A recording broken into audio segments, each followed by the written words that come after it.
y bienvenidos a la Biblioteca de Castilla-La Mancha. Hoy continuamos nuestras actividades del Día del Libro o de la Semana del Libro, aunque para esta biblioteca ya saben que todos los días es el Día del Libro. Pero bueno, hoy tenemos una visita muy especial para nosotros y para todo Toledo. Tenemos la suerte de que ha aceptado nuestra invitación José Antonio Marina. Muchísimas gracias, José Antonio, por hacer un huequito, hacernos un hueco y acercarte a tu tierra, a Toledo, en la que todos te queremos muchísimo, y además es nuestro primer socio de honor de la biblioteca, que lo hicimos en el año 2013. Para nosotros fue todo un honor, así que valga la redundancia que seas tú nuestro primer socio de honor. Y desde luego, en cuanto le llamamos para que viniese a presentar su último libro, desde luego no lo dudó, o sea, no tuvo ninguna duda, así que te lo agradecemos. Para nosotros, José Antonio, pues como les decía, es alguien muy especial, no solo para nosotros, para toda España, y bueno, pues es un intelectual, es pedagogo, filósofo, ensayista, es uno de los más importantes de España. Yo creo que todos los que estamos aquí somos seguidores tuyos, hemos leído, si no todos, porque tienes muchos libros, pero sí muchísimos de tus libros, y desde luego lo que nos das es una enseñanza de vida para todos. Es extraordinario leerte y ver cómo, si todos te hiciéramos caso y te siguiéramos, en este país iría muchísimo mejor muchas cosas, por ejemplo la educación. Y la educación, que es el pilar de toda la sociedad, de todas las sociedades, que tú eso lo tienes muy claro, que nosotros también lo tenemos muy claro en las bibliotecas, que la educación es uno de los pilares o el pilar fundamental de toda sociedad.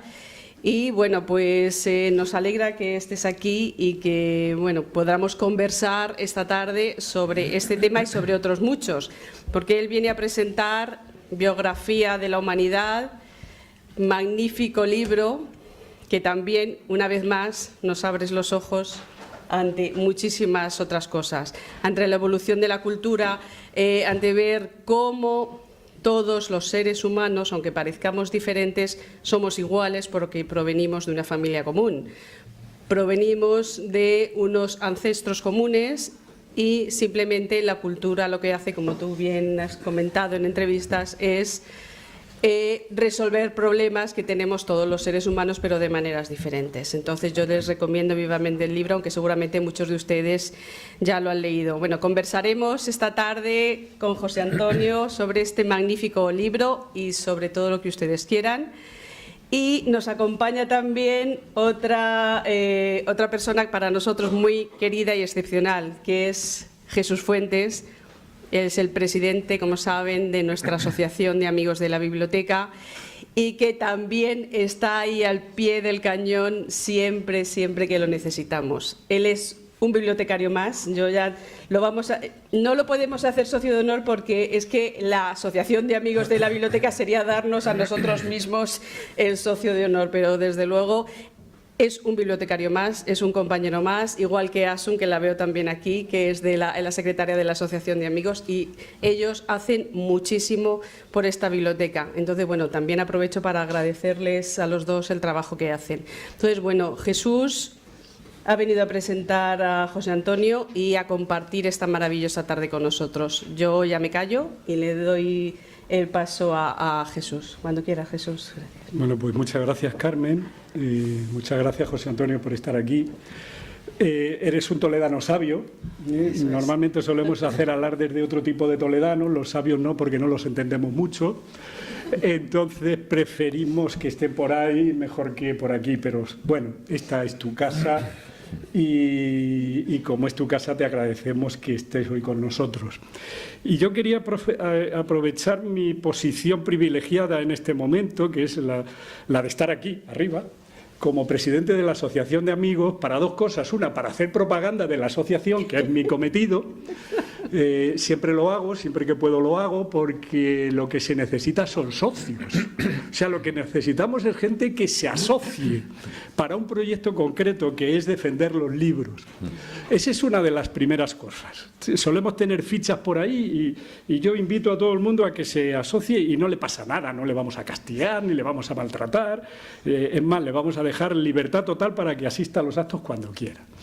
Esa es una de las posibilidades que tenía. Y la otra, el privilegio de decir, en nombre de todos los toledanos, no oficialmente, sino de los ciudadanos, hacerte un homenaje. Yo sé que te hacen muchos homenajes, te declaran hijo de no sé qué, ciudadano de no sé cuánto. Bueno, pues nosotros te vamos a declarar en nombre vuestro, evidentemente, estoy abusando de vuestra confianza, si alguno no está de acuerdo que lo diga, te vamos a declarar pues autor estimadísimo de un libro maravilloso como es esta biografía de la humanidad. Como Carmen puso ahí un reloj, yo creo que lo hizo con una doble intención, para que los conferenciantes muy pesados no se pasaran. Lógicamente, los que no son pesados tienen licencia para pasarse, como es el caso de José Antonio, y más que le hemos declarado lo que le hemos declarado, pero sobre todo para que los presentadores no ocupáramos todo el tiempo que tiene que ocupar el que va a hablar del libro.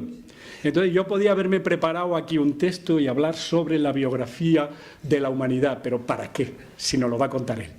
Simplemente darles un consejo: compren el libro. A mí me parece, aunque sea un tópico, que es un libro de cabecera. Hay que leerle porque es la aventura de la humanidad. Es de esos libros que cuando uno va leyendo piensa en el autor. Yo supongo que te debiste quedar exhausto cuando terminaste. Sí, sí. Sí. Tiene un contenido... Sí.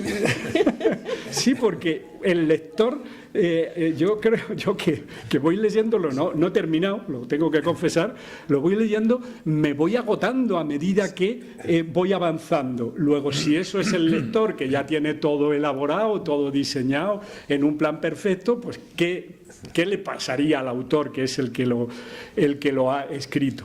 Bueno, a mí me parece que es una historia de la humanidad lo que has pretendido. Sí. Y el gran trabajo ha sido resumirlo. Claro, son muchos siglos, son en muchos sitios, son en todo el mundo, y con esto, ¿cómo hago una exposición coherente que se lea como una biografía? Sí, claro. El trabajo grande ha sido resumir. Sí. No. Yo, si no te parece exagerado, te compararía con Campbell, saltando las distancias, porque él también intentó hacer una historia de la humanidad, ¿no? Tú has hecho una biografía de la humanidad. Ya va por los 4 tomos. Claro. Y sigue, todavía no le cabe. Todavía no le cabe. No cabe. Bueno, pues este es el libro y yo ya no voy a hablar más. O sea, había dicho que iba a hablar poco, lo estoy calculando, son 5 minutos lo que llevo y ya nada más. Simplemente agradecerle de nuevo que estés aquí con nosotros fomentando el libro. Porque eso viene bien a los autores, viene bien a las bibliotecas y viene bien sobre todo a los lectores.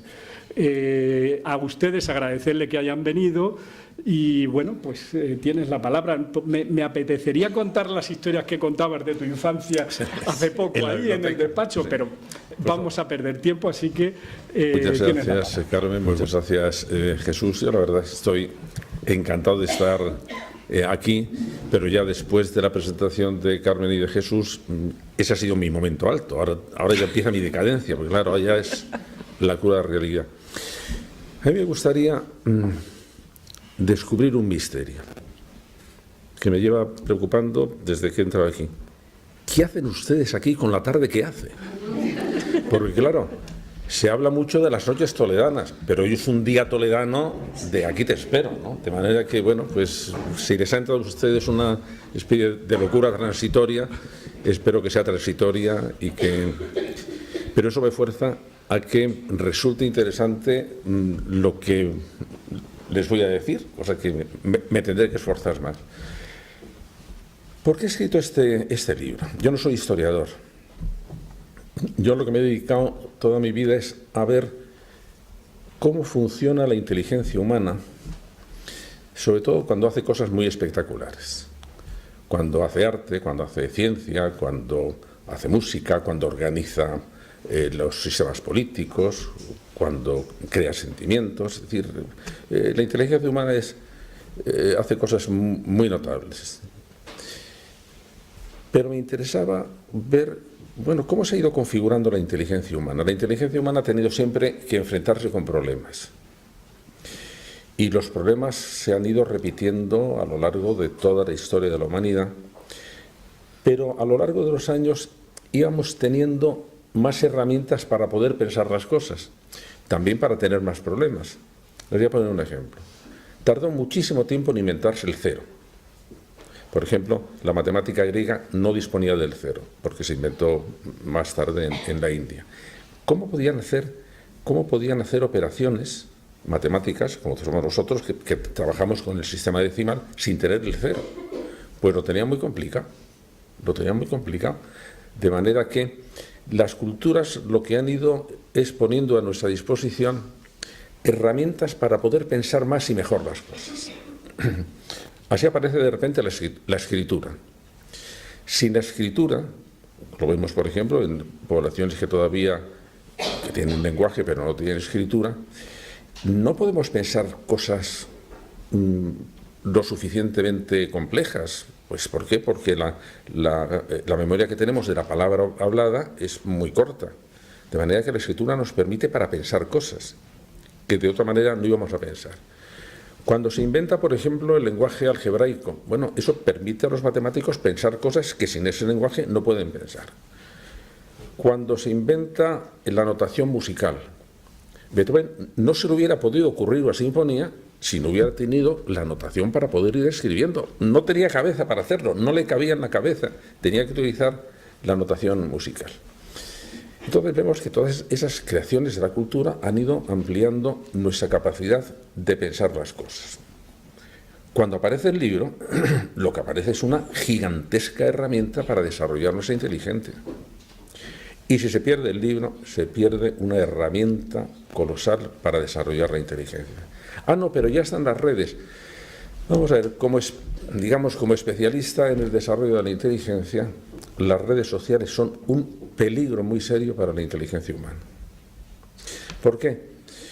Porque en el momento, y yo lo estoy viendo no ya con mis alumnos, lo estoy viendo con mis colegas, la dificultad que empiezan a tener de leer párrafos largos.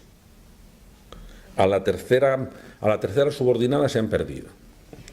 Y entonces, en el momento que empezamos a acortar los mensajes, en un mensaje muy corto solo cabe un insulto, un chiste, una consigna, un clip publicitario y se acabó. ¿Qué es lo que queda fuera? Pues quedan fuera dos cosas. Una, los argumentos, que son largos, y otra cosa, el análisis de los sentimientos, el análisis de las situaciones, o el análisis de los comportamientos, que también exige, un trabajo lento. Entonces, ¿qué pasa? Que si quitamos de nuestra cultura los argumentos y el análisis de las cosas, nos quedamos en una cultura muy torpe, muy elemental, muy zafia, muy de debate político. Que ya habréis visto hasta qué punto al final todo se concentra y lo que han dicho es, pero si usted ha hecho una simpleza con petulancia, o sea que ya es el colmo. Bueno, pues vamos para eso. Y la única solución es que reconozcamos que el discurso literario, que la explicación literaria, que la narración literaria es una gigantesca herramienta para nuestro pensamiento. Y que si prescindimos de esa herramienta nos empobrecemos. ¿Por qué? Porque ya no es que no vayamos a ser capaces de pensar eso, porque no tenemos herramientas, es que vamos a perder la necesidad de hablar de eso. Y entonces lo que vamos a ir haciendo es prescindiendo de lo que es la actitud de la inteligencia que nos permite tomar decisiones sensatas, que es que tengo que comprender las cosas. Y lo que estamos haciendo ahora es uso las cosas y no necesito comprenderlas. En algunas cosas está bien, yo puedo usar este móvil sin comprender lo que hay aquí dentro. Bueno, me gustaría que mis alumnos entendieran un poco mejor lo que empieza a suponer el móvil dentro de sus vidas, porque estamos teniendo un problema serio. Bueno, pero esto puedo usarlo sin comprenderlo. Ya las instituciones políticas, por ejemplo, las puedo usar sin comprenderlas, pero es mal asunto, porque entonces empiezo a no comprender qué hay en el fondo de cada una de las instituciones, qué significa la democracia, o qué significan los derechos, o qué significa el sistema judicial, o la separación de los poderes, y nos metemos en un lío. Y ya el colmo del disparate es cuando uso también las personas sin necesidad de hacer un esfuerzo por comprenderlas. Entonces se acabó. Entonces ya tengo el patatrás. De manera que el lenguaje es la gran herramienta que tenemos para comprender el mundo. Y tiene que hacerse a través de narraciones largas, narraciones pausadas, narraciones que analicen y que nos estén proporcionando las claves para entender de qué pasa. Y si no entendemos las cosas, alguien se va a aprovechar de nuestra falta de comprensión. De manera que nos está haciendo muy vulnerable. ¿Qué es lo que me interesa a mí este libro? ¿Por qué una biografía de la humanidad? Vamos a ver, nosotros empezamos a ver en todo el mundo, y concretamente en toda Europa, y más concretamente en España, que estamos perdiendo la noción de que pertenecemos a la misma familia. Y estamos, desde hace un siglo, insistiendo ferozmente en los problemas de identidad. Yo soy yo y no quiero tener nada que ver contigo. No, mi identidad está por encima de todo. Hoy le acaba de decir una persona, ¿España está por encima de los españoles? No, vamos a ver, mira, vamos a ver, las personas están antes que las entidades abstractas. Porque yo creo que como me defino es siendo toledano, estará muy bonito, pero tengo que ver que puedo ser toledano y hablarme con el de Cuenca. Y que entonces la identidad no es una especie de lanza de hacha de guerra para decir... Había una cosa que contaba Ortega. Ortega contaba que un monaguillo estaba diciendo misa y no sabía las respuestas. Y dijera lo que dijera el cura, el monaguillo decía, bendito y alabado sea el Santísimo Sacramento del altar. Dijera lo que dijera. Y ya en un momento dado se vuelve el cura y le dice, hijo mío, eso está muy bien, pero no viene a cuento. Bueno, pues muchas cosas de estas de la identidad, no, sí está muy bien, pero no viene a cuento. No puedes decirme, yo ante todo soy esto y ante todo soy lo otro. De manera que me interesaba recuperar la conciencia de que naturalmente que las culturas nos han separado, que las naciones nos han separado, pero que en el fondo debemos recuperar el hecho básico de que todos pertenecemos a la misma familia. Y lo que quería era contar la biografía de una familia. Imaginaros, por ejemplo, una familia toledana de hace un siglo. Que parte de esa familia se va a América y migra allí y se queda en Cuba o en Argentina. Y parte va a trabajar a Alemania, pero se queda en Alemania. Y hay otros que van más lejos y están viviendo pues en China. Bueno, esa misma familia, es la misma familia. ¿Están separados? Sí están separados. ¿Cada uno ha aprendido las costumbres de la nación? Sí, pero siguen siendo la misma familia. Siguen siendo la misma familia. Entonces, lo que yo quería contar es la historia de toda la historia actual, pues empieza realmente hace unos 90.000 años antes de Cristo, en que un grupo de antepasados nuestros, todavía muy primitivos, pero que ya tenían el lenguaje, ya dominaban el fuego y poco más, ya tallaban la piedra. Entonces salen de África, atraviesan Arabia y entonces con una rapidez sorprendente colonizan todo el mundo, de manera que ya 15.000 años antes de nuestra edad ya han ocupado también América. Pero para llegar a América tienen que atravesar toda China, toda Siberia, ir hasta la punta norte, que es el estrecho de Bering, que entonces se podía atravesar andando, y pasar a América, por Alaska, y ya bajan toda América.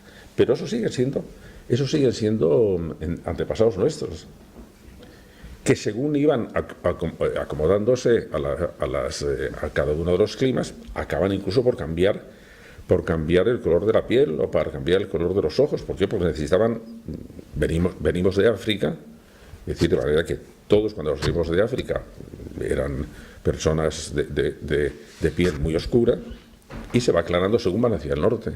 ¿Por qué? Porque necesitaban protegerse de la escasez de luz. Necesitaban poder absorber la luz suficiente y por lo tanto tenían que tener otra carga distinta de melanina, de manera que empiezan a diferenciarse y empiezan a diferenciarse también en las culturas.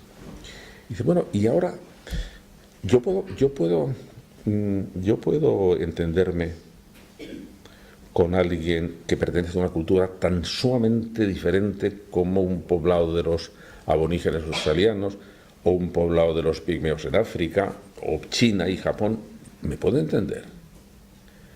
Y lo que es de sí, claro que podemos entendernos. ¿Por qué?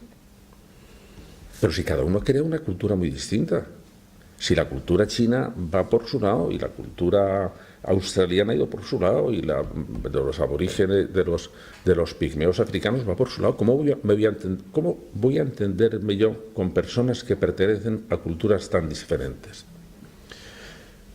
Pues mira, por una razón, porque lo que llamamos cultura, antes Carmen lo ha dicho, es el conjunto de soluciones que ha dado la inteligencia humana a problemas muy fundamentales. Cómo me alimento, cómo convivo, dónde vivo, cómo organizo la sociedad, qué interpretación doy de problemas muy fundamentales como es el miedo, como es la muerte, como es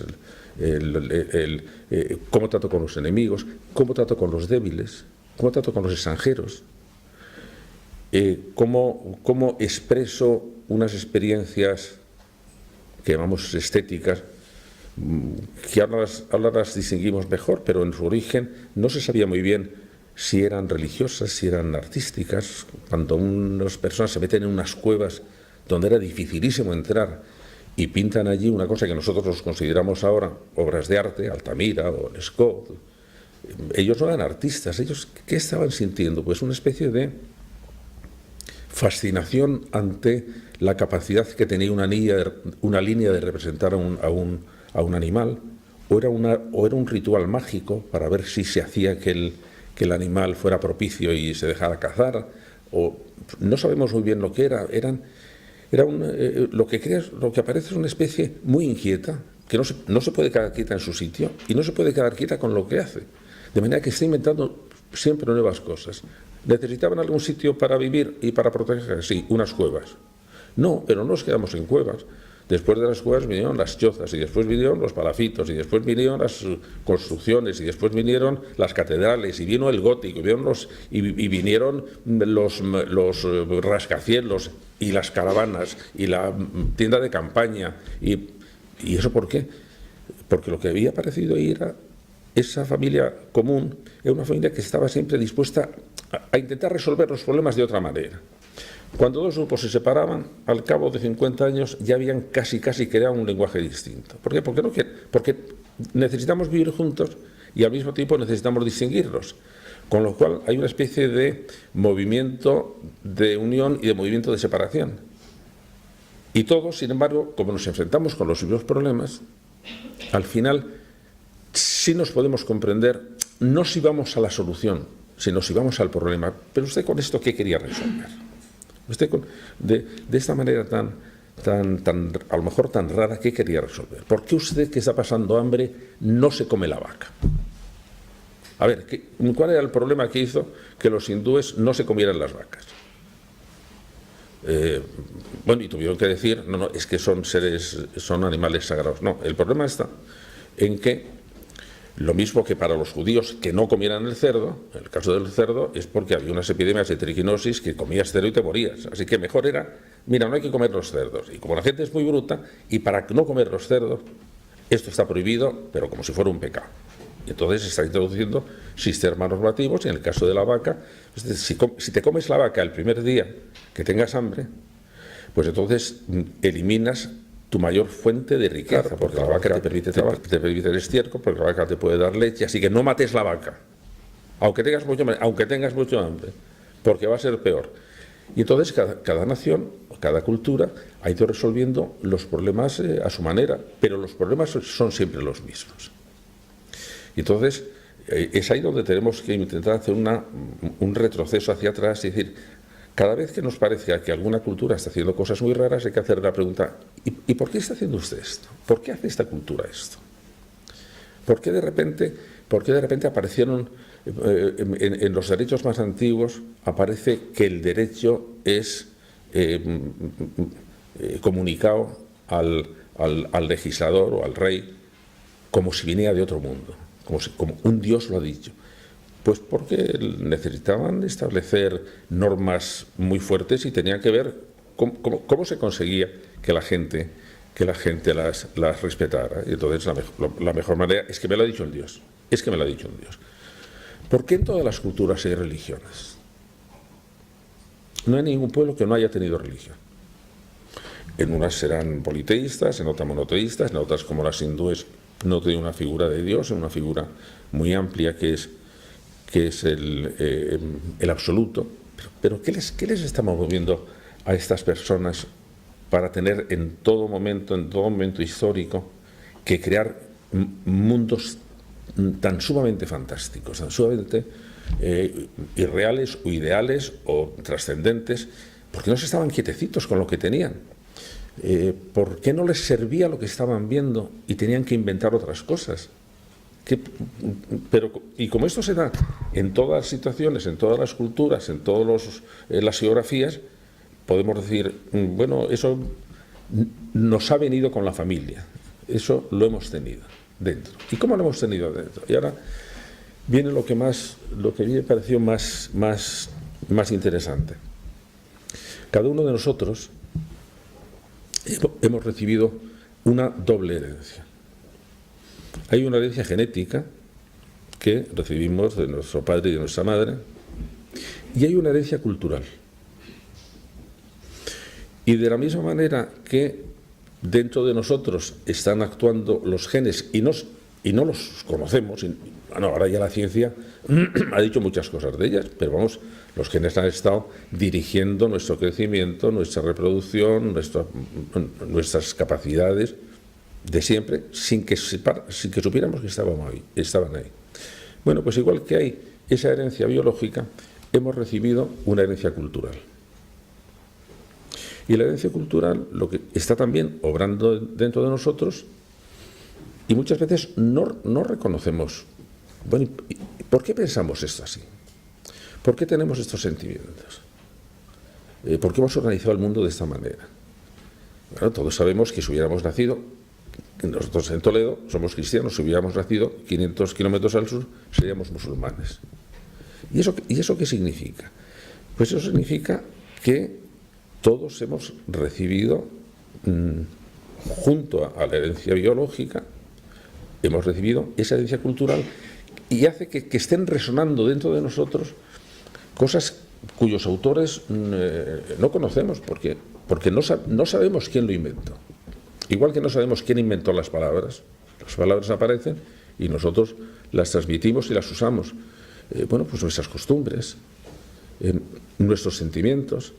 Por ejemplo, el modo de responder ante un problema emocionalmente, nosotros o los orientales, es distinto. Tienen diferente estructura emocional. Por ejemplo, nosotros, cuando nos oyen hablar, un oriental nos considera que somos muy violentos. ¿Por qué? Porque decimos sí y no con demasiada facilidad. Y para un chino el decir sí y no es demasiado brusco, es demasiado violento. No, hay que dar vueltas, hay que suavizar las cosas, no hay que decirlas tajantemente, hay que ir acercándose a ellas.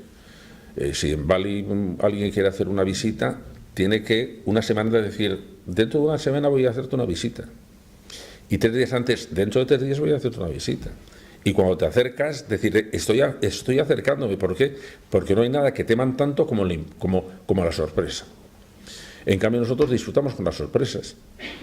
De manera que cada una de las culturas también ha ido organizando un sistema emocional que es la manera que tenemos de responder a cosas que a nosotros nos parecen evidentes y en otras culturas son evidentes también. Pero siempre podemos reconocer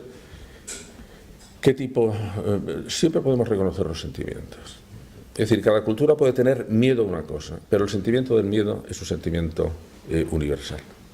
Cambian los desencadenantes, cambia la intensidad, cambia la manera de protegerse de ello, pero en el fondo, dentro de nosotros están resonando miedos muy antiguos, que forman parte de nuestro genoma cultural. No solamente el miedo a la oscuridad o el miedo a la soledad, por ejemplo, el miedo al que dirán, que es posiblemente dentro de los miedos sociales el más potente. La vergüenza, que es un tipo de miedo, es el miedo a la mirada ajena. Nosotros lo tenemos, los americanos no lo tienen. Nosotros tenemos un sentido del ridículo que nos impide hacer muchísimas cosas. Y nos parece, pero ¿por qué hacen estos americanos? Pero bueno, ¿cómo van a venir con esas bermudas? No, pues no, porque tienen otra manera, tienen otro tipo de interpretar, otro tipo de seguridad en ellos mismos. De manera que vemos que cada cultura ha ido produciendo efectos muy distintos. La música china es sobre 5 letras, sobre 5 notas, la nuestra sobre 8. Nos suena muchas veces muy híspida, no, bueno, han hecho otro tipo de música, pero sabemos lo que es la música, sabemos la música, el papel que tiene en ello, sabemos el papel que tiene la poesía. ¿Es una poesía distinta? Es una poesía distinta. Pero sabemos que la experiencia poética está por ahí. Y lo que yo quería es, primero, reconocer que eso forma parte también de nuestra genética cultural, y que por lo tanto forma parte un poco de nuestra riqueza también. ¿Que hay cosas que vamos dejando? Pues sí, igual que hay genes que vamos desterrando. ¿Por qué? Porque eran peligrosos. Y como son peligrosos, vamos a ver si conseguimos conseguimos eliminar o conseguimos aplacar genes que producen enfermedades.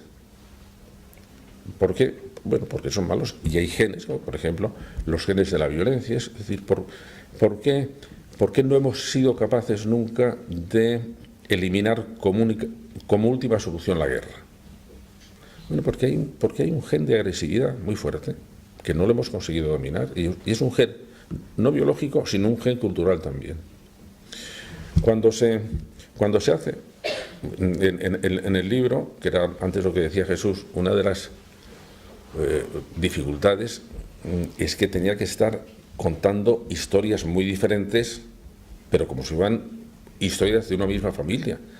Y algunas veces las familias tenían poca relación con ella. Es decir, Oriente se separa, América se separa del todo. América es un maravilloso experimento natural, porque se separan hace 17.000 años y no le podemos encontrar hasta hace 700 años. Y entonces han hecho su vida por su cuenta, absolutamente sin contacto con todos los demás. Y cuando los vemos, bueno, los que van allí se dan cuenta de que había cosas diferentes, pero había cosas muy parecidas. Tenían sus religiones, tenían sus ciudades, tenían su arquitectura, tenían sus canciones, tenían sus deportes, y lo habían hecho completamente por su cuenta. Y entonces en ese momento empieza a haber sistemas de comunicación.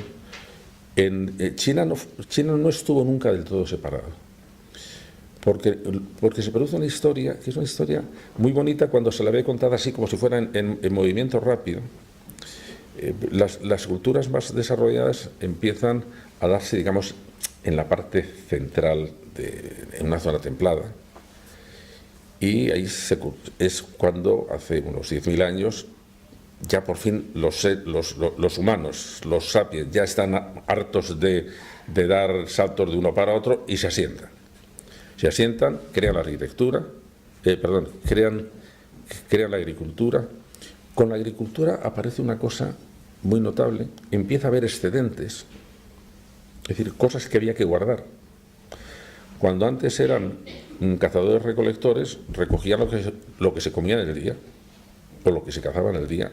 No tenían que quedarse porque no podían guardar nada, tenían que ir con todo a cuestas. Cuando descubren la agricultura, producen más de lo que comen, y entonces hay que guardarlo. Y entonces se reúnen también para protegerse y que no se lo roben. Y empieza la propiedad. Y empiezan los impuestos porque el que te va a proteger te dice que le tienes que pagar. Y se quedan fuera de las ciudades en toda una línea que era la línea del norte de las estepas, lo que daba a Siberia, lo que daba a los países nórdicos de Europa. Ahí se quedan gente que sigue viviendo de manera nómada. Y entonces se produce, mientras que hacia abajo era una zona de estabilidad y de ciudades, está Babilonia, o está Roma, o está... La parte de arriba es muy móvil, son tribus que van, que vienen, que descubren el caballo, que viven al mos del caballo, y que de vez en cuando entran, roban y se salen. Y cuando los más brutos, que eran los que estaban más al este de China, en el estebo de China, los unos tienen todavía más fuerza, presionan, se vienen para acá y empiezan a impulsar a todos los otros pueblos que ya tienen el mar y se vienen para el sur. Y entonces los godos y los visigodos se tienen que comer al Imperio Romano porque les están empujando desde el este unos pueblos tan violentos que los chinos, para protegerse, hacen la Gran Muralla, que es una locada. Pero necesitaban los pueblos estables, que tenían propiedades, necesitaban protegerse de los pueblos nómadas que eran muy violentos y que eran muy rápidos y que cogían y se marchaban. Y bueno, todo esto forma parte de la historia. Pero toda esa zona se puso en comunicación con la ruta de la seda. La ruta de la seda pone en comunicación Europa con China porque les entra la pasión de la seda. Y ya el mismo Séneca decía que las mujeres se vistan de seda, que además debía ser una seda muy fina y no le parecía muy decente, pero había gran parte, es más de la mitad de la plata que viene de América, termina en China. Y hay el galeón que va desde Filipinas que lleva la plata a China. ¿Y qué se compraba allí? Pues cosas muy suntuarias.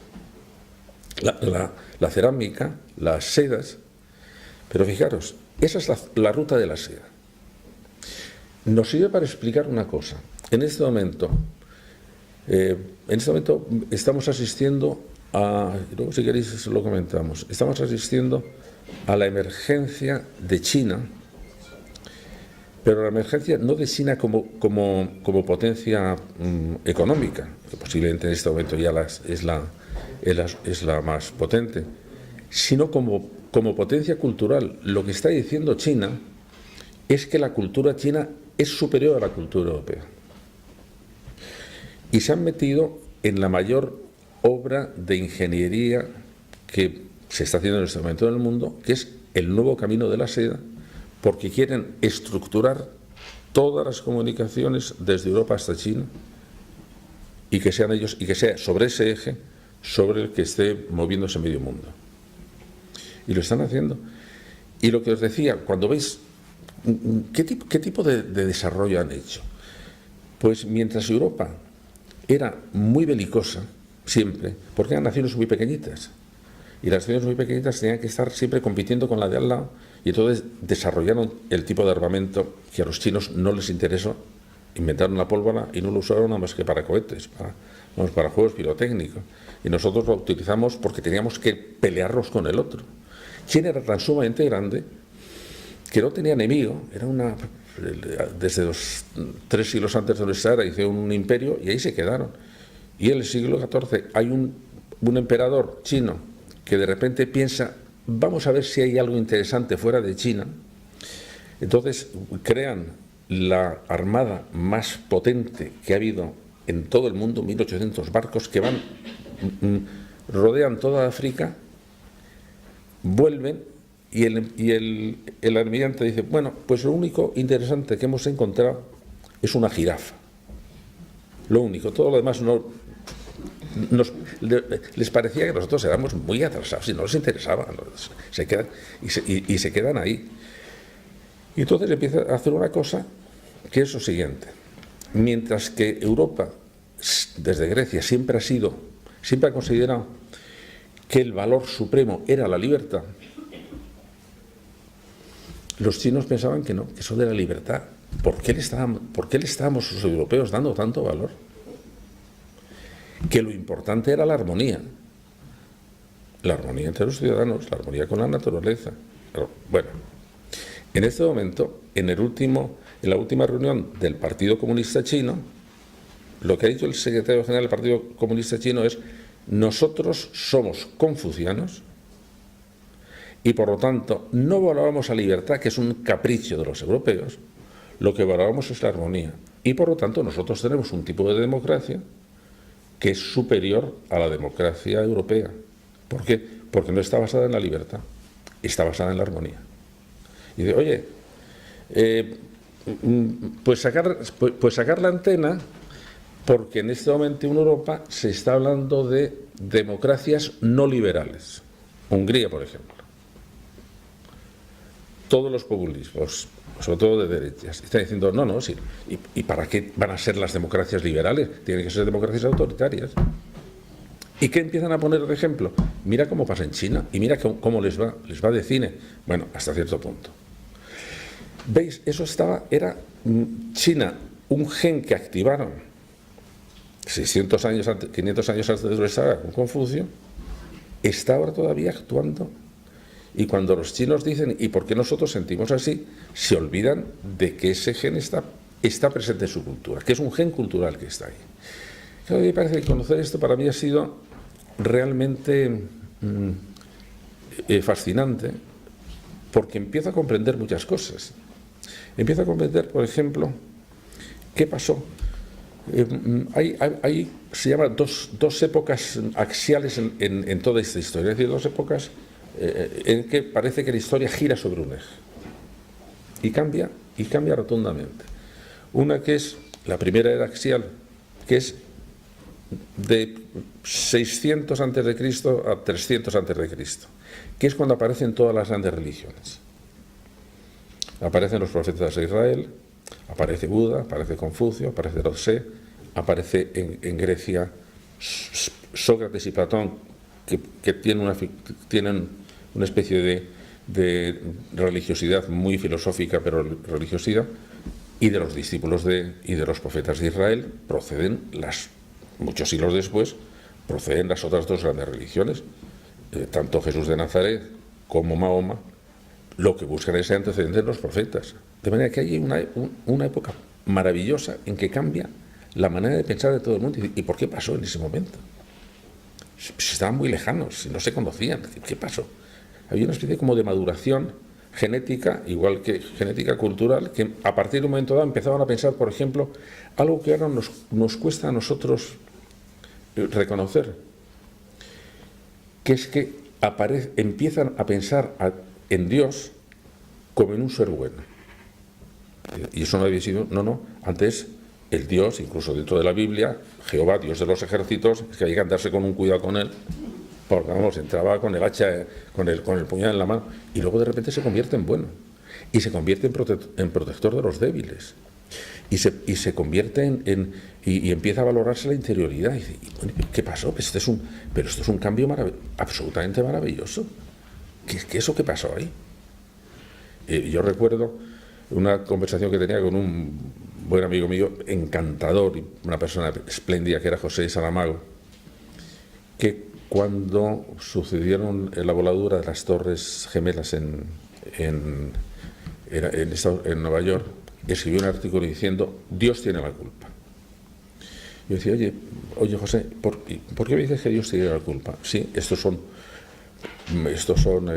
motivaciones religiosas, y por tanto la religión, y en Europa las guerras de religión, o las cruzadas, y el yihadismo ahora. No, la religión lo único que ha hecho es despertar instintos violentos. Y yo decía, oye, mira, José, estás cogiendo la historia estás cogiendo la mitad. Cuando ves toda la historia, te das cuenta del gigantesco poder humanizador que tuvieron las religiones. Que es que éramos muy bestias, que teníamos a los chimpancés al 5% de nuestro genoma biológico. Solo de los chimpancés nos separa el 5% de nuestro genoma y la cultura. Y entonces, en esa especie de gigantesca tarea de domesticar a la especie humana, que teníamos todavía la animalidad muy cerca, las religiones hicieron un papel de extraordinaria importancia. y que sería injustísimo no reconocerlo. Y que cuando se quita una de esas cosas, hay que, pero tú crees, yo decía, ¿tú crees, Pepe, que hubiera estado mejor la religión, hubiera ido mejor la humanidad si no hubiera habido religiones? Y decía, sí, pues estás equivocadísimo, pero vamos hasta el fondo, porque no es verdad. Pero tienes que entenderlo, tienes que ver exactamente cuáles han sido las fuerzas que nos han ido configurando, que han ido, por ejemplo, haciendo, reconociendo, y ha tardado muchísimos miles de años, reconociendo que todos los seres humanos tenemos la misma dignidad. Es que eso empieza a decirse hace 2 siglos. Pues claro, hay que reconocer que en España tuvimos esclavitud consentida hasta 1898. Solo en Cuba, es verdad, pero en Cuba teníamos esclavos.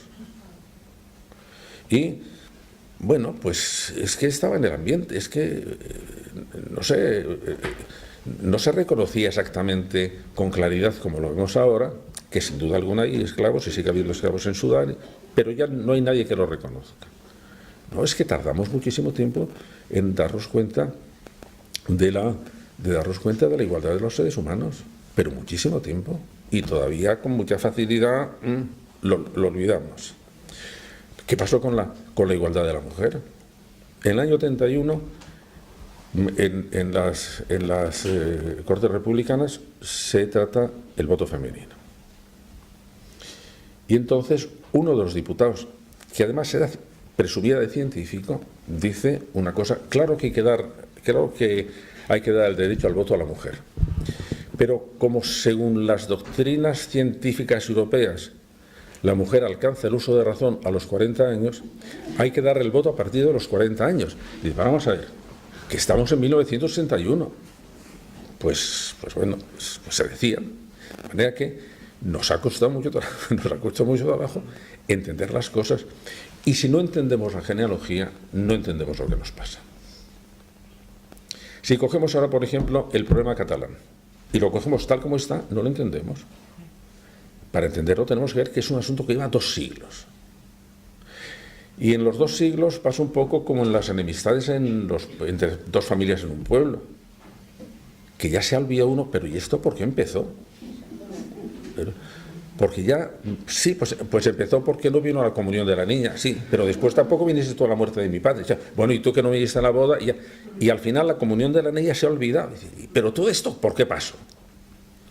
Y si no conocemos por qué han pasado las cosas, no hay posibilidad de comprenderlas y, por lo tanto, no hay posibilidad de intentar resolverlas. Y la cultura lo que ellos siempre es, vamos a ver si resolvemos las cosas, vamos a ver si resolvemos los conflictos. Y unas veces se resuelve bien y otras veces se resuelven mal. Pero tenemos que ver que esa es el gran argumento de la historia, que es que somos seres conflictivos que queremos, sin embargo, resolver las cosas, que somos seres insolidarios y necesitamos vivir en comunidad, que somos seres religiosos y, sin embargo, después nos hartamos de las religiones. En Europa el laicismo procede de la religión, no ha aparecido por otro lado. Claro, sin comprender todas esas cosas, yo creo que estamos un poco desorientados. Pues no sé qué pensar de esto. ¿Tendrán razón? ¿No tendrán razón? Todo lo que tiene que ver con nuestra biografía, con nuestra psicología o con nuestra cultura, o lo cogemos con una perspectiva biográfica o no entendemos nada de nada. Es decir, ¿por qué están ustedes hoy aquí? Cosa que me sigue dando vueltas. Si lo cojo así por una cosa inmediata, no lo entiendo. Cosas muy lejanas. Ustedes han venido aquí y además cada una por lo suyo. Bueno, hombre, si yo quisiera entenderlo, tendría que decir, vamos a ver si me entero. Explíqueme usted por qué. Cuando veo que hay problemas, ¿por qué no quitamos la violencia machista? Porque mientras no sepamos exactamente, digamos, qué genes culturales están ahí, quitaremos los síntomas, pero no quitamos el origen de la enfermedad. Igual que si yo no consigo cambiar la mutación genética que está, por ejemplo, en un niño con parálisis cerebral o un niño con síndrome de Down, podré corregir los síntomas, pero no elimino la causa. Necesito saber qué pasa ahí en el cromosoma 21 para que puedan tener manifestaciones Down. Pues lo mismo, si no entiendo qué genes culturales están manejándonos desde lejos, pues al final pondré paños calientes, pero no quito la enfermedad. Ese es un poco el resumen del libro. Necesitamos comprender para tomar buenas decisiones. No comprendemos si no conocemos la genealogía de las cosas, y por lo tanto creo que es un disparate, creo que es una tragedia cultural el desinterés por la historia. Y yo no soy historiador, yo vengo de la psicología o de la neurología o de la filosofía. ¿Por qué esta especie de conversión a la historia? Pues porque me he dado cuenta de que prescindir de cómo han ido evolucionando las cosas nos condena a la incomprensión y por lo tanto al fanatismo, al sectarismo, a todos los sismos que quieran. Y que entonces cuando hablamos de humanismo, que es vamos a comprender las cosas humanas, pues al final no es la ciencia la que nos lo hace comprender sus cosas.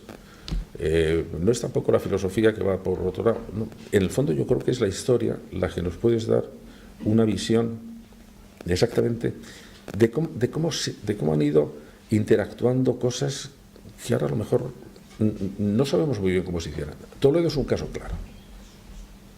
En Toledo hay genes romanos, hay genes visigodos, hay genes árabes, hay genes cristianos renacentistas, hay genes cristianos góticos, hay genes... ¿Y cómo han intervenido en la creación de la ciudad? Pues al final no sabes exactamente, se han ido mezclando y lo que ha salido pues, es una cosa muy peculiar, que es Toledo. Y si quiero comprender Toledo, tengo de alguna forma que recuperar toda esa genealogía, y entonces empieza a haber cosas muy interesantes. Y si no, hago una visita turística. Pero si quiero comprenderlo, tengo que ver todas estas cosas. Por ejemplo, la gente le extrañó mucho, era una exageración, pero una encuesta europea que se hizo, a mí me preguntaron que cuál me había parecido que era la contribución a la cultura europea más importante de España. Casi todo el mundo dijo, pues, o Cervantes, o Velázquez, o Picasso. Y yo dije, y lo dije con convicción, creo que fue la Escuela de Traductores de Toledo. Y se quedan diciendo, vale, ya llevar el toledanismo hasta esos extremos. Y yo, no, te lo voy a decir. En un momento dado, la Escuela de Traductores de Toledo fue la puerta en que toda la cultura árabe, que a su vez era la entrada de toda la cultura griega, vino aquí, se tradujo, es decir, se puso en contacto una cultura con otra cultura y se lanzó a Europa, y Europa lo aprendió de los traductores de Toledo. En un momento en que con tanta facilidad nos malentendemos, pues ojalá hubiera un traductor del castellano al catalán. Ya me entendéis, no es de la lengua catalana a la lengua castellana. Es decir, oye, si nos ponemos de acuerdo, necesitamos hacer puentes de comprensión. Necesitamos hacer modos de entendernos, porque es que si no, nos ponemos cada uno en nuestro caparazón y de ahí nos salimos.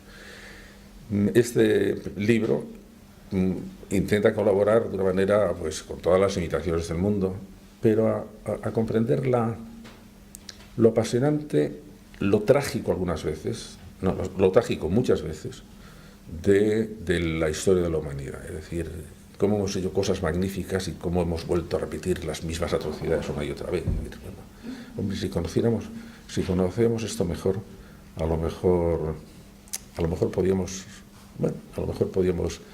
hacer las cosas mejor también en un momento en que tenemos medios para cambiar muchas cosas. Y cuando uno tiene mucho poder tecnológico, mucho poder de las biotecnologías, bueno, cuando uno tiene muchas herramientas, puede hacer las cosas muy bien o puede hacerlas rematadamente mal. Y yo creo que estamos justo en ese momento, en un momento en que las expectativas están con las espadas en alto diciendo, ¿hacia qué lado irá la pelota? ¿Irá hacia el lado bueno o vamos a meternos en un lío absolutamente espantoso? Bueno, pues este libro lo que intentaba era darnos pistas o darnos claves para ver cómo pensamos el presente y cómo mejoramos el futuro. Y colorín colorado, este cuento se ha acabado.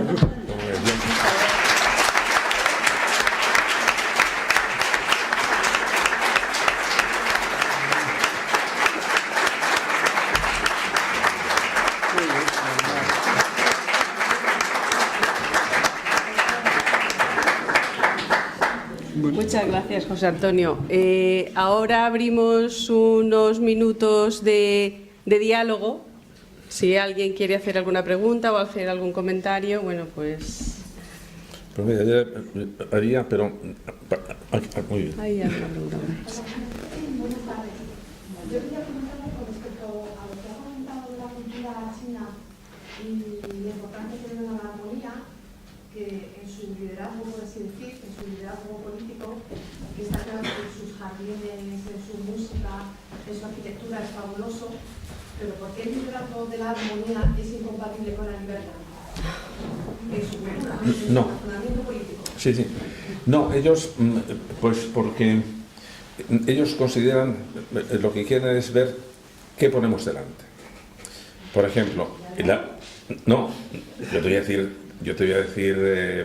no voy a defender la cultura china, voy a ponerme, digamos, en el papel de un chino. Es decir,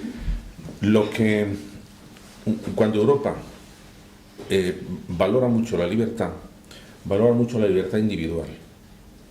Entonces la libertad individual, por ejemplo, encierra a cada uno dentro de su libertad y le cuesta trabajo reunirse o asociarse con los demás. De manera que nosotros, lo que caracteriza a la cultura europea es una cultura muy individualista. Y eso tiene cosas fantásticas. Fantásticas. Por ejemplo, todos nuestros derechos son derechos individuales.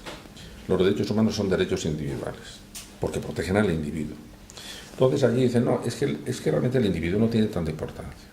Lo que tiene importancia son las relaciones entre los individuos. Y entonces hay que fomentar, por ejemplo, mucho menos la capacidad de decisión del individuo. ¿Por qué? Porque a lo mejor tiene que ser la familia entera quien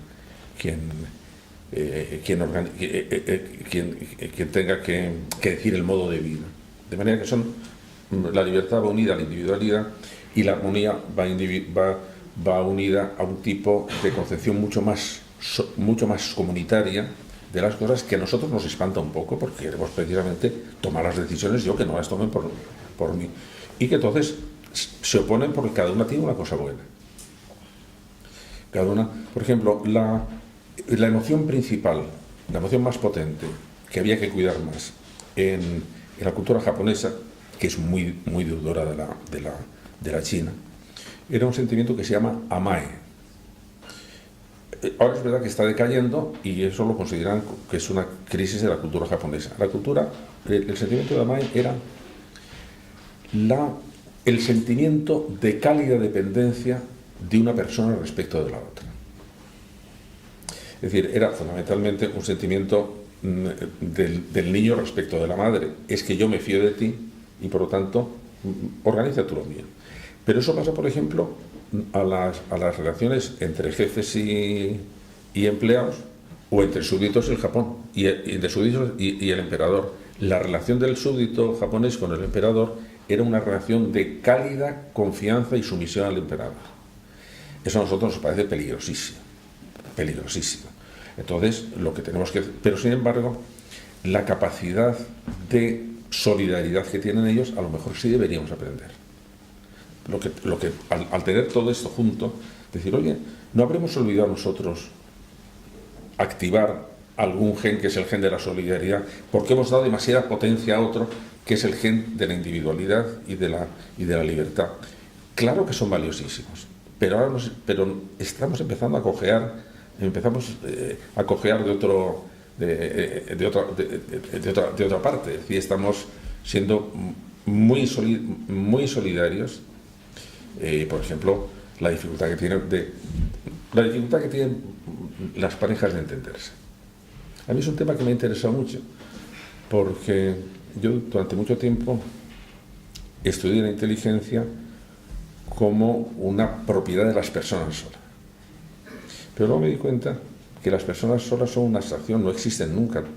La inteligencia de cada persona se desarrolla en un entorno social que la estimula o la bloquea. Y que, por lo tanto, a todos nos interesa vivir en sistemas inteligentes. Entonces yo quería estudiarlo, esta especie de inteligencia compartida, que es la que resulta de la interacción entre dos personas o entre más personas. Que son fenómenos raros, porque pueden ser ascendentes, de esa relación salimos mejores, o pueden ser descendentes, salimos peores. Y me entraban dos temas, que es el tema de las parejas y el tema de los centros educativos, que no tiene nada que ver. El tema de las parejas. ¿Por qué dos personas muy inteligentes entran en una relación que es destructiva para los dos? ¿Por qué se vuelven tontos, por decirlo así? ¿Y cómo podríamos hacerlo? Y entonces ahí te dabas cuenta de que habíamos perdido... veníamos de una etapa larguísima en que las relaciones de pareja eran relaciones asimétricas y de sumisión, y entonces digo, esto es fatal, y era fatal, absolutamente fatal. Entonces digo, ¿qué tienen que ser? Tienen que ser relaciones simétricas y relaciones de no dependencia. Y así es como debe ser, pero no hemos establecido muy bien, ¿y esto con qué tipo de emociones se da? De manera que entonces ahora cada uno sabe que tiene que defender su autonomía, su independencia, pero cuando queremos establecer lazos nos faltan recursos emocionales y por eso es tan difícil que se mantenga. El mundo oriental eso lo entiende muy bien, pero sigue dentro de sistemas de dependencia muy tremendos. Y ahí estamos, en ver cómo podemos mejorar las dos soluciones, y por eso yo creo que sí también nos interesa ver cómo las solucionan otras culturas para ver qué tenemos que aprender de ellas. Un ejemplo. Cuando ves la historia de la humanidad hay un problema que está en todas las culturas, que son las relaciones de familia. Entonces ahí es muy sencillo hacer la historia porque solo hay 4 variantes. Es una mujer con varios maridos que se ha dado en contadísimas situaciones y solamente en grupos sociales que estaban sometidos a condiciones muy adversas. Por ejemplo, que la mayor parte de los hombres se pasaban años y años sin venir, porque estaban en guerras. Y entonces, bueno, pues una mujer tenía que tener, digamos, más de un marido, pero muy poquito. Una que ha estado la más extendida en toda la historia de la humanidad, que es un hombre con varias mujeres. La tercera, la monogamia permanente, y la cuarta, la monogamia sucesiva, que es en la que estamos. Pues no hay más variantes. Entonces lo que hay que pensar es, bueno, y de estas 4 soluciones a un mismo problema, ¿cuál es la mejor? Bueno, la de una mujer con varios maridos no vale la pena tenerlo en cuenta porque ha sido muy residual. Pero hay un dato interesante. De las 800 culturas que yo he estudiado, el 90% en su origen eran polígamas. Es decir, un hombre con varias mujeres. Y sin embargo, eso queda ahora reducido a muy poquitas, 3 o 4, y más por cuestión de estatus social que por otra cosa. ¿Por qué ha habido este cambio? Pues porque se ha ido imponiendo una solución, porque es igual que en las medicinas, se va imponiendo la solución que resuelve más problemas. Y claro, una solución, la poligamia, solo se mantenía mientras no se admitía la igualdad del hombre y la mujer. Si tú mantienes la igualdad del hombre y la mujer, de rechazo, lo que se está cargando también es el sistema poligámico. Y dices, bueno, pues mira, sí ha habido un progreso en la humanidad.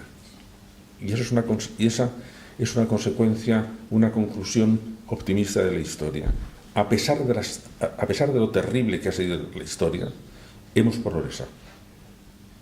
Y nos vamos acercando a mejores soluciones de todos estos grandes problemas. Pero mejoramos de una manera que hay que andarse con cautela. Porque progresamos, porque en el fondo, si este es el objetivo donde queremos ir, nos vamos acercando. Pero nos vamos acercando como se acerca un barco de vela que navega a barlovento, es decir, con el aire enfrente, y que entonces para avanzar tiene que hacerlo avanzando en zigzag. Va así, cambia la vela, va así, se va acercando, pero antes de dar la bordada está lo más alejado imaginable del objetivo que tiene. Y la duda que tenemos es, ¿y si no damos la vuelta? Por ejemplo, ¿cuándo hemos estado en el siglo XX más separados del tipo de vida que queríamos? Durante la Segunda Guerra Mundial, durante la tiranía nazi. Dimos la vuelta. Y entonces nos volvimos otra vez a acercar. ¿Y si no hubiéramos dado la vuelta? ¿Qué hubiera pasado? Es decir, si hubieran ganado la guerra los nazis. Pues que no podemos decir dónde hemos estado, ¿eh? De manera que, claro, el conocer también, que es otro tipo de enseñanza, que yo creo que nos conviene decir para no quejarnos demasiado, porque muchas veces no valoramos lo que tenemos. No, hemos progresado muchísimo, pero es un progreso que es absolutamente precario. De repente puede colapsar, y eso nos lo enseña la historia. Pero vamos, ¿qué les pasó a los alemanes, que eran la nación técnicamente más avanzada, económicamente más avanzada, científicamente, artísticamente, filosóficamente? ¿Pero qué les pasó? ¿Pero qué les pasó para poder hacer esas brutalidades que nos siguen poniendo los pelos de punta? ¿Pero qué les pasó? Pues hay que estudiarlo. ¿Para qué? Pues para que no nos pase otra vez. ¿Por qué? Porque puede pasar. 30 años después, en la Yugoslavia pasaron horrores muy parecidos. Como era más pequeño, no tuvieron tanta repercusión. Y hace no muchos años, en Ruanda, en 3 meses se mataron a 2 millones de personas, porque eran de otra raza. Y, oye, ¿qué nos pasa? Que de repente se nos despierta un gen destructivo y vamos a ver qué es lo que despierta ese gen destructivo. Igual que cuando dices la genealogía del cáncer, esto lo favorece. Bueno, pues hay cosas que favorecen esto. Sí, igual que está comentando esto, querría saber cuál es el momento que más le conmueve de la biografía de la humanidad. Vamos a ver, a mí me conmueven varios momentos. Me conmueve como época grande lo que te he dicho, la época axial, porque es cuando hay una especie de gigantesca revolución espiritual. Ya por una cosa más cercana, me ha fascinado tanto que le digo, aquí lo he estudiado, pero porque ya lo había estudiado otro libro, qué es lo que pasó concretamente en la figura de Jesús de Nazaret. Y lo que supuso, el cambio que supuso, que sigue siendo absolutamente, digamos, incomprensible. Si es que eran 3 muertos de hambre que estaban ahí en el culo del mundo. Si es que eso era... Bueno, ¿y cómo producen un cambio tan sumamente radical en un continente que es el continente europeo, que teniendo casi todo en contra, que eran naciones pequeñas, muy accidentadas, sin grandes recursos naturales, se convierte en la gran potencia mundial en el siglo XIX. Y esa especie, ¿cómo se convirtió el cristianismo en una potencia cultural y religiosa de tal categoría? Me produce fascinación esa época. Y luego, por último, las 2 grandes revoluciones democráticas, la de Estados Unidos y la Revolución Francesa. Me parecen 2 momentos realmente tremendos, fantásticos, porque cambian las cosas, pero también la historia nos dice una cosa: el sistema democrático americano eligió mejor que el sistema democrático francés.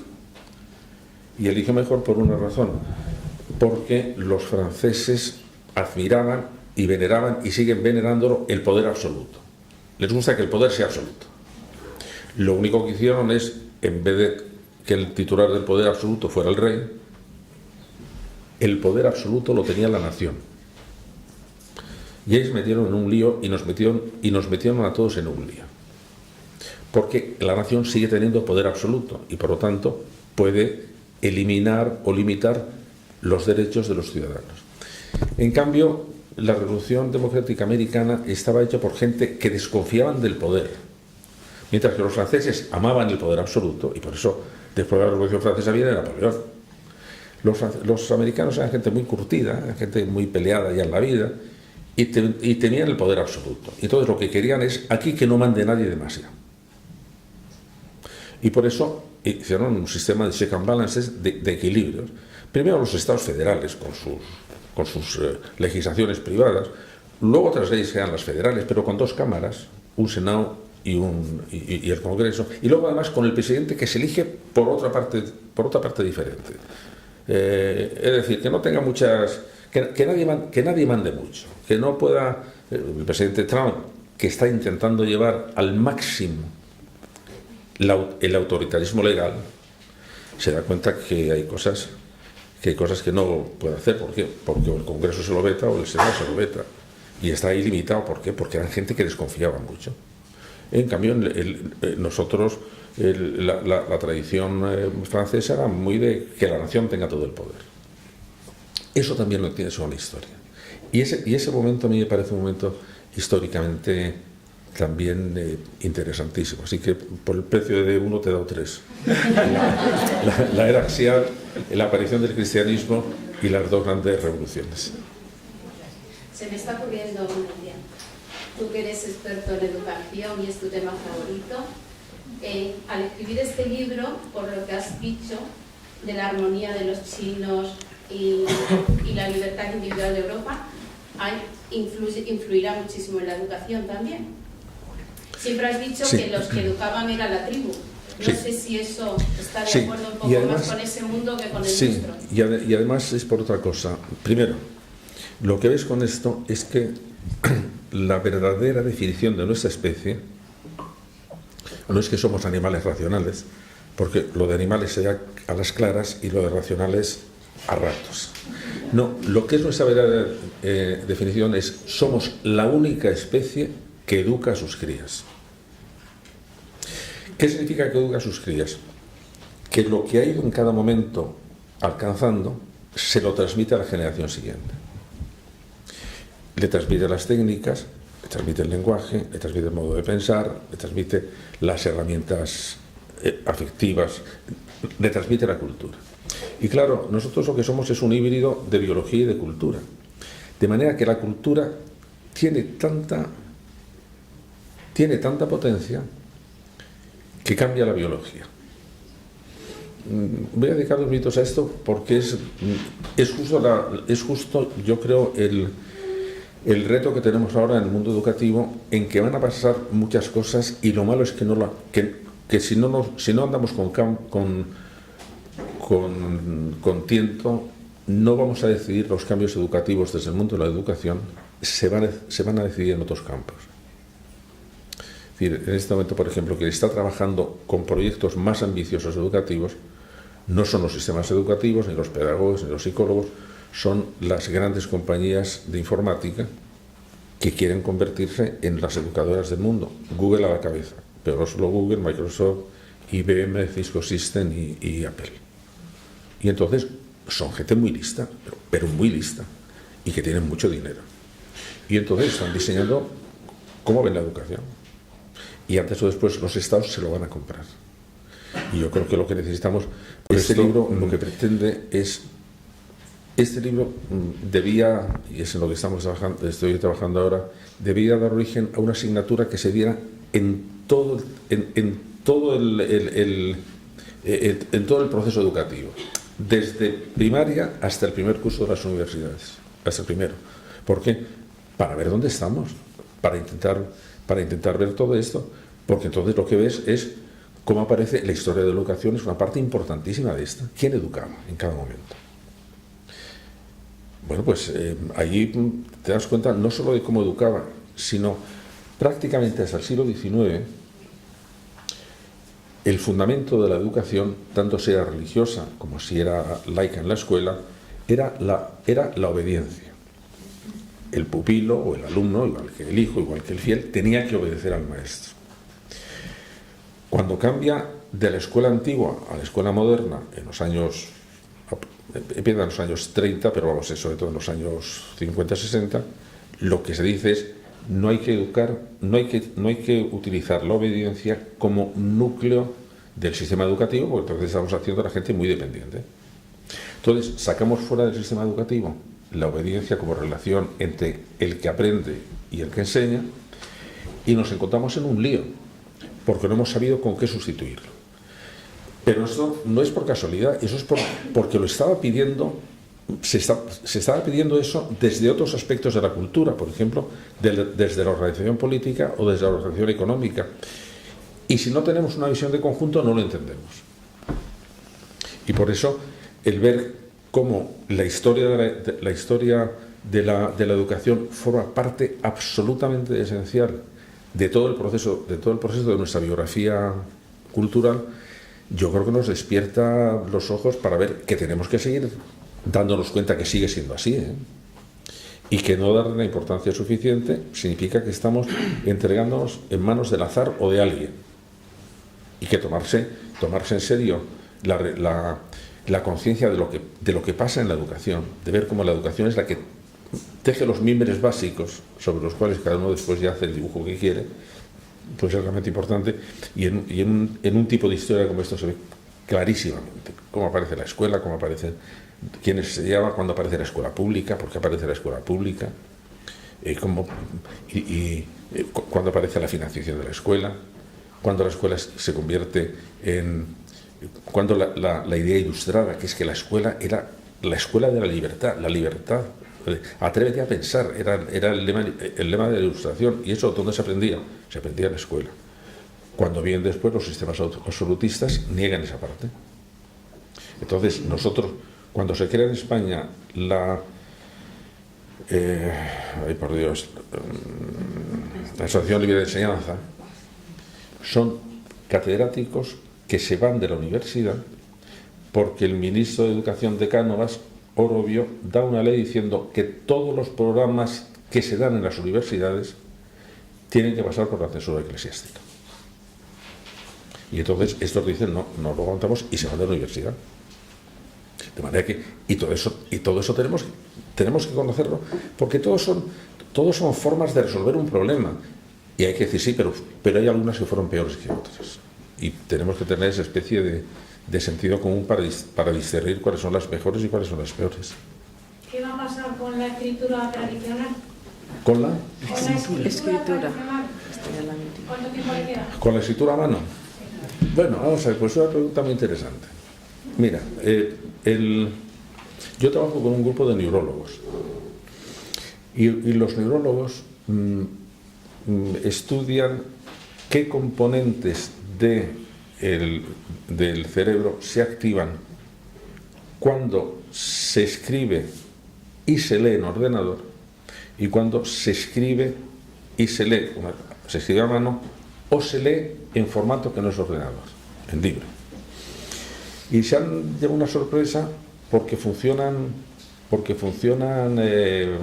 áreas distintas. Mucho más completa es la escritura a mano. La escritura a ordenador es más rápida y tiene sus ventajas. Por eso ahora no hay un universitario que vaya a clase y tome apuntes a mano. No, lo toma en ordenador y tiene muchas ventajas. Pero, sin embargo,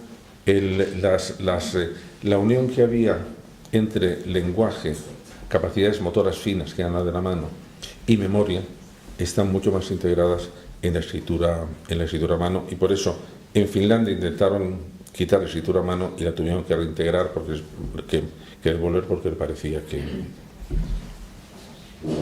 Ya la última. La última. ¿Usted cree que esto tiene arreglo? Sería una contestación afirmativa, porque yo estoy viendo a través de mi vida que esto va encaminándose hacia un destino que, tal y como estamos viendo, a mí particularmente como que no me convence. Pues ese gen solidario del que está hablando, a mí me parece que sería una solución. Pero ¿cómo se puede llegar a conseguir en la sociedad ese gen solidario? Vamos a ver, primero, creo que en este momento nadie que conozca la historia y que viva en una nación democrática, digamos, a un nivel suficiente de riqueza, no querría haber vivido en otro momento de la historia. No, estamos en el mejor momento de la historia con esas condiciones. Naturalmente que entonces hay, digamos, ganadores y perdedores. Y entonces lo que tenemos que ver es algo que sería realmente importante y que es hacia lo que deberían ir todas las políticas.